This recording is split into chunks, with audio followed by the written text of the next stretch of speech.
सोना बैठ जाओ ना।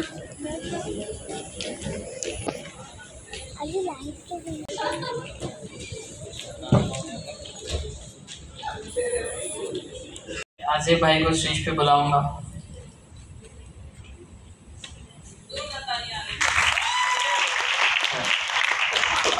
इससे आगे जो है वो जितनी भी हमारी होस्टिंग होगी वो आर्ट्स काउंसिल के डायरेक्टर एडमिनिस्ट्रेशन और कराची के मशहूर डिबेटर शकील खान साहब के लिए ज़ोरदार तालियां।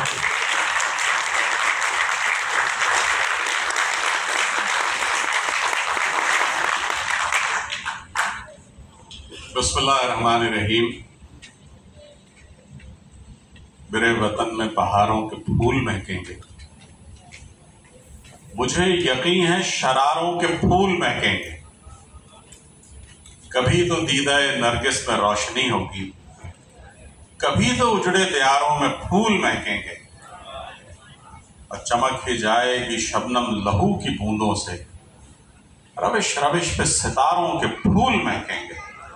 मुझे बिल्कुल भी सबसे पहले तो मैं आप तमाम बच्चे बच्चियों का, लड़के लड़कियों का, नौजवानों का और ये आर्ट्स काउंसिल में आने वाले और इस अंधेरे में दूर दूर तक फैलकर बैठने वालों, आप सबको आर्ट्स काउंसिल में खुशामदीद कहता हूँ।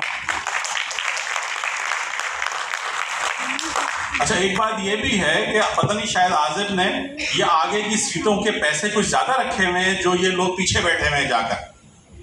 मतलब हमने ये, मेरे ख्याल से तो किसी जगह के भी पैसे नहीं है ना, तो ये आगे आकर बैठ जाएं तो ज़्यादा अच्छा होगा।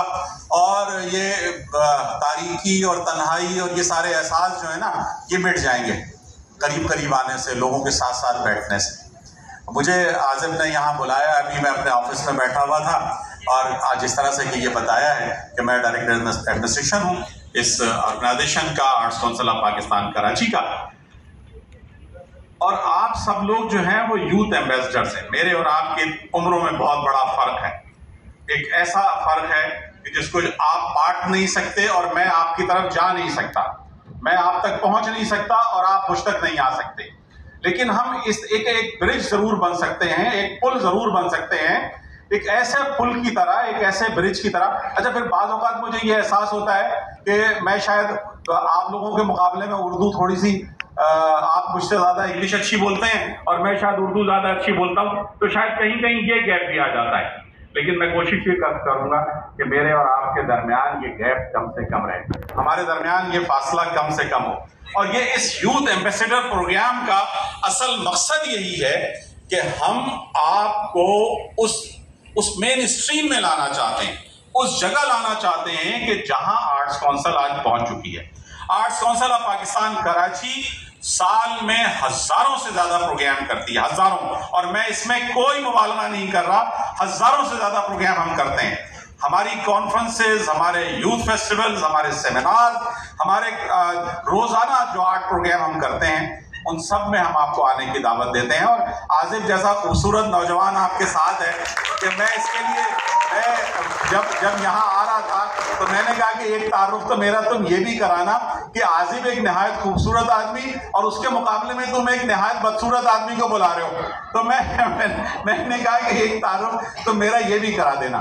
मैं इसको आप मुझसे, हम यहाँ सब 65 के हवाले से जमा हुए हैं और 65 में मेरे ख्याल से शायद तुम लोगों के अम्मा अब्बा की भी शादी नहीं हुई होगी कि जब 65 था, ठीक है ना। उस वक्त वो जवान होंगे, किसी न किसी यूनिवर्सिटी में, किसी न किसी कॉलेज में थोड़ी सी आंख मचौली खेल रहे होंगे, कुछ ना कुछ, ठीक है ना। तो इस हिसाब से हमें 65 की जंग, या जो ए वतन तूने पुकारा तो लहू खौल उठा, तेरे बेटे तेरे जाबाज चले आते हैं, तेरी मट्टी में है लाखों शहीदों का लहू, हम तुझे गंजे दो आलम से करा पाते हैं।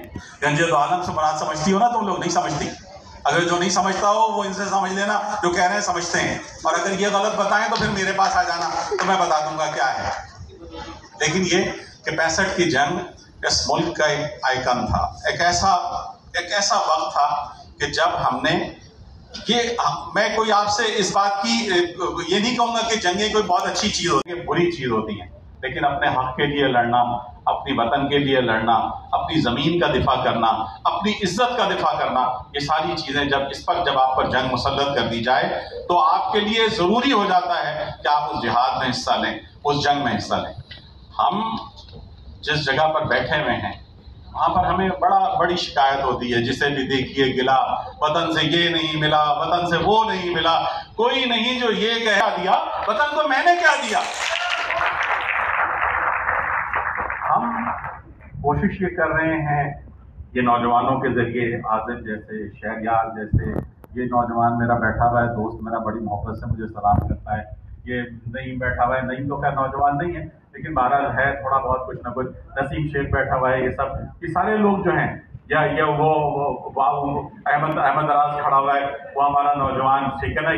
ये कैमरे के पीछे जो लोग हैं वो मेरी तरह चूंकि काले हैं इसलिए नजर नहीं आ रहे वैसा अंधेरे में, तो मैं चूंकि इसलिए नजर आ रहा हूँ तुम लोगों को कि मैं रोशनी में खड़ा हूँ। तो हम इसको प्रोग्राम को मजीद आगे बढ़ाएंगे, पाकिस्तान के हवाले से बात करेंगे।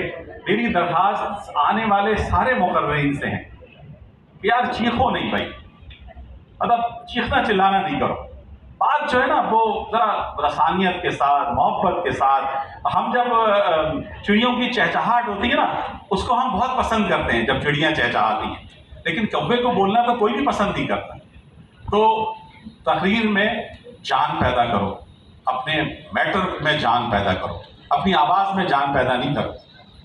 जहाँ पर आवाज़ का ज़ेरो बम करना है, ऊपर नीचे करना है आवाज़ को, उसको ज़रूर बढ़ाओ, लफ्ज़ों पर जोर ज़रूर दो, लेकिन असल बात यह है कि अपने मैटर में जान पैदा करो, अपने मवाद में, अपने अब जो तुम्हारे पास, जो तुम लिख कर लेकर आई हो, जो तुम लिख कर लेकर आए हो, जो तुमको स्पीच डिलीवर करनी है, उस डिलीवरी में जान होनी चाहिए, ठीक है ना। और जिस दिए में जान होगी ना वही दिया रह जाएगा। भाईजान अब मुझे क्या करना है इसके बाद ये भी बता दो, ताकि फिर मैं उससे और शहरियार तमा बेटा, बहुत बहुत शुक्रिया आप तमाम लोगों का, बहुत बहुत शुक्रिया। Thank you so much sir, sir के लिए ज़ोरदार तालियां। तो अब हम इस इवेंट के सिलसिले को आगे कंटिन्यू करते हैं और अब जो है हम एंटरटेनमेंट वाले सेक्शन की तरफ जाते हैं। तो ज़ोरदार तालियां, ज़रा अपनी तालियों से मुझे बता दें कि आप लोग कितने एक्साइटेड हैं। तो अभी हम स्टार्ट दास्तान गोई से करेंगे, तो ज़ोरदार तालियां टीम तिलिस्मिस्तान से कदीर अहमद और रियाज बलोच के लिए, ज़ोरदार तालियां। आप सबको सुन के बहुत मज़ा आएगा। तो बस 2 मिनट का इंतज़ार और स्टेज सेट होती है, साथ ही हम स्टार्ट करते हैं। ज़ोरदार तालियां उनको अपनी तालियों से बताएं कि आपको उनका कितना इंतज़ार है। दो दास्तान, एक उमर वैयार की दास्तान। किसी ने उमर वैयार का नाम सुना है?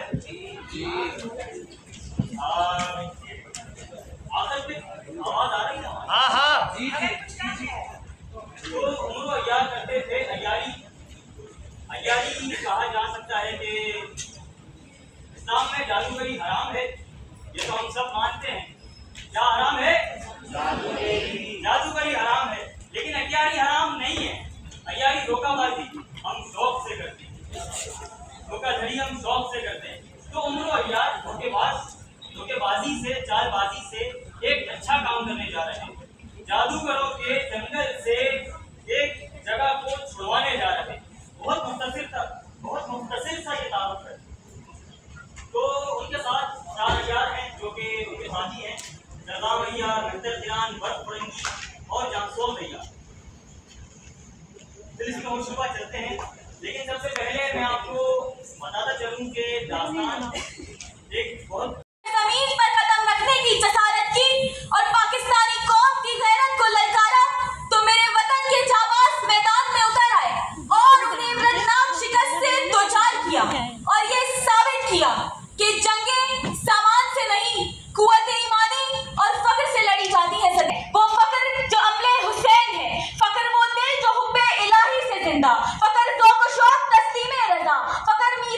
किसी दुश्मन को चाय पीनी हो या पायखाने हो, मेहमान बनकर आएगा तो सराखों पर बिठाएंगे जीवकार, मगर जो नजर लगाई हमारे नशेमन पर तो हम ऐसी आंखें नोच लेंगे और ऐसे बाजू तोड़ देंगे कि आज इन मारूजी हालात में जो लोग हमें मुस्तकबिल से खौफजदा कर रहे हैं, हम उनको ये पैगाम देना चाहते हैं कि अपने 2% अंदरूनी और 98% बैरूनी आकाओं के लहजों में इस जिंदा कौम की धड़कनों से खेलने की कोशिश मत करना। चंद एक मुर्दा ज़मीरों को लेकर पूरी कौम को मुर्दा साबित करने से पहले ये सोच लेना कि सोए हुए शेर इस बेखबरी से नींद तो लेते हैं कि मौत का गुमान होता है, मगर जिंदगी पूरी आबुताब के साथ उनकी रगों में तोड़ रही होती है। और आज भी मेरे वतन के जांबाज इस हकीकत को जानते हैं कि जब मकसद हक की सरबुलंदी हो तो अपने रब से जान के बदले जन्नत खरीद लेना कोई महंगा सौदा नहीं। तो मेरी दुआ है कि खुदा करे कि मेरी अर्ज़े पाक पर उतरे वो फसले गुल जिसे अंदेशा ज़वाल ना हो। यहाँ जो फूल खिले खिला रहे सदियों, यहाँ खिजा को भी गुजरने की मजाल ना हो। यहाँ जो सब्जा हो वो हमेशा सब्ज रहे और ऐसा सब्ज के जिसकी कोई मिसाल ना हो। खुदा करे कि ना हम हो सरे वकारे बदन और इसके हुस्न को तशवीशे माहौसाल ना हो, और इसके हुस्न को तशवीशे माहौसाल ना। आप सबकी समातों का बहुत बहुत शुक्रिया।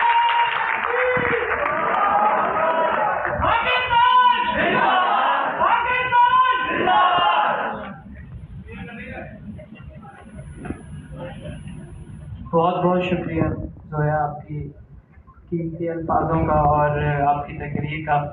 ऐसी जोश भरी तकरीर सुन के इंसान में दोबारा से जोश जाग जाता है और हमारे जो अजीम कुर्बानियाँ हैं वो सब याद आ जाती हैं। तो हम सब मिल के एक दफ़ा जोश से नारा लगाएंगे पाकिस्तान का, ताकि हम सब का जोश दिख सके। पाकिस्तान जिंदाबाद, पाकिस्तान जिंदाबाद, नारे तकबीर, नारे तकबीर। बहुत बहुत शुक्रिया। इसी सिलसिले को आगे बढ़ाते हुए अब मैं अपनी तीसरी डिबेटर, तीसरी स्पीकर, हमारी डिबेट सोसाइटी की प्रेसिडेंट लारेब वज़ीर को स्टेज पे बुलाता हूँ और वो आप सब से अपनी स्पीच शेयर करेंगी। तो उनके लिए ज़ोरदार तालियां। स्पीचेस लिखने में, बनाने में, इतने लोगों के सामने बात करने में बहुत मेहनत लगती है, तो इन सबको बहुत अप्रिशिएट करें। इन्हीं लोगों की वजह से आपके मुल्क में आज तक हक़ की आवाज़ ज़िंदा है, लिटरेचर ज़िंदा है। ये वो लोग हैं जो उर्दू बोलते हैं, उर्दू सीखते हैं। तो इन सब के लिए ज़ोरदार तालियां, हमारे डिबेटर्स के लिए ज़ोरदार तालियां। हम एंटरटेनमेंट वाले सेशन की तरफ भी जाएंगे, लेकिन पहले आप हमारे स्पीकर्स को सुनिए।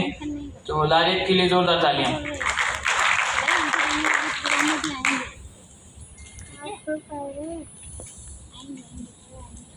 इस ज़मीनों से निकलने वाले जज्बे बातिल की आमाजगाहों में लर्ज़ा तारी करते हैं और हिम्मत की नमूने हमेशा इनकलाब हो गए कि जिनके मेहरबान साए तले सदियों का बेकस हारा इंसान चैन की सांसें लेता रहा, मगर तक़सीम हिंद के नतीजे में आज़ाद होने वाली इस नौमौलूद रियासत की तरफ नज़र तो डालिए, जिसे वर्षे में 60 लाख अमाओ लाशों की तकसीम का फरीज़ा खुद से 6 गुना भारी गनीम दुश्मन टूटी फूटी मईशत को चलाने का हदफ और कश्मीर जैसा तारीखी गहरा ज़ख्म जिगर दिया।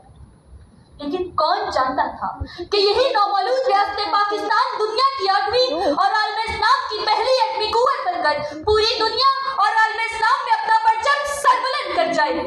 कि कौन जानता था कि यही नौमौलूद रियासत पाकिस्तान अरब करीम, अब्दुल कदीर और अब्दुल सत्तार जैसे रोशन दिमागों को जन्म देगी, जो इस मायूस कौम में एक नया जोश और जज्बा बख्शेगी।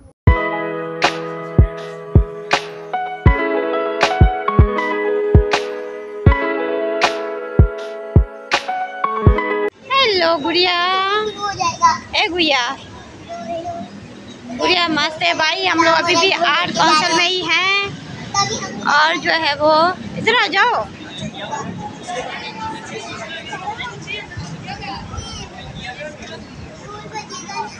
ढोल बजेगा, ढोल आए अंकल बाहर।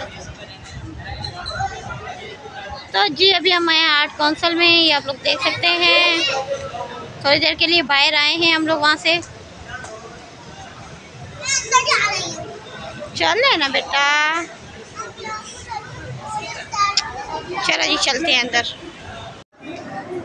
पूरे बैल साइड पकड़े हैं।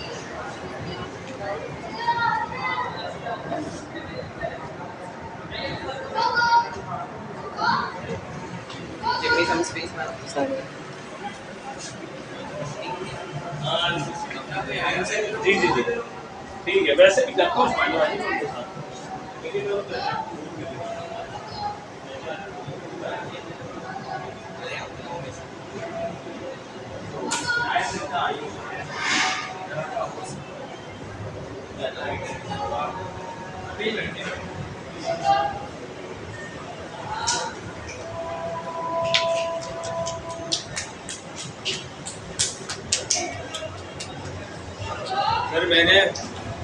मैंने जो है ना वो बिल्ली का बच्चा लिया था, आपको पता है?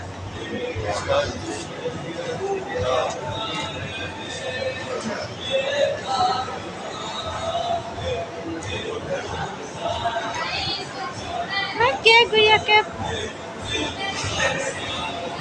हथेली पड़ लिए लो ले चले कदम। सदरे अली बंगाल जिंदगी बीत गई और लाखों लोग ऐसे ही मौत के मुंह में आते, लेकिन ये वतन की मिट्टी गवाह है कि कैदों बंद की सोहबतें बर्दाश्त करने वाले आज़ादी पसंदों से लेकर करारदादे लाहौर में गरजने वाली 70,000 आवाज़ों तक, हिंदुस्तान से पाकिस्तान आने वाली टैंकों में बजते हुए ट्रेनों में कट्टे लातादाद सरों से लेकर 65 की जंग में दिफाए पाकिस्तान की खातिर टैंकों के नीचे लेट कर अपने जिस्मों पर बम बांधने तक हर शख्स ने इस वतन की खातिर ऐसी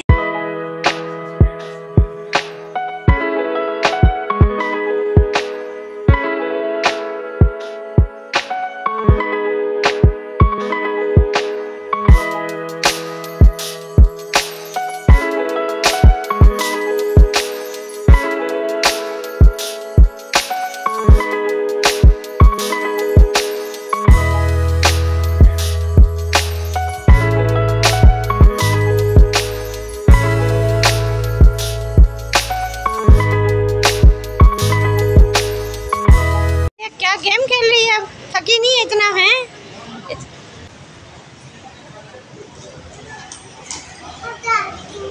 क्या कोई ये दूर लग रहा है भाई, साइज को करीब कर दो। तो ये अभी नहीं होगा, ये बड़े हैं ना, इसके हाथ में नहीं आ रहे।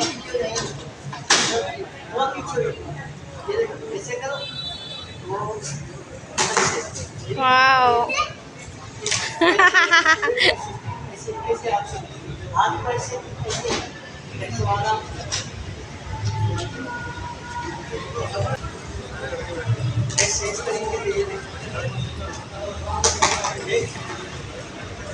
इनका वेट कम है ना, हाथ से उठा नहीं पा रही ना गुड़िया।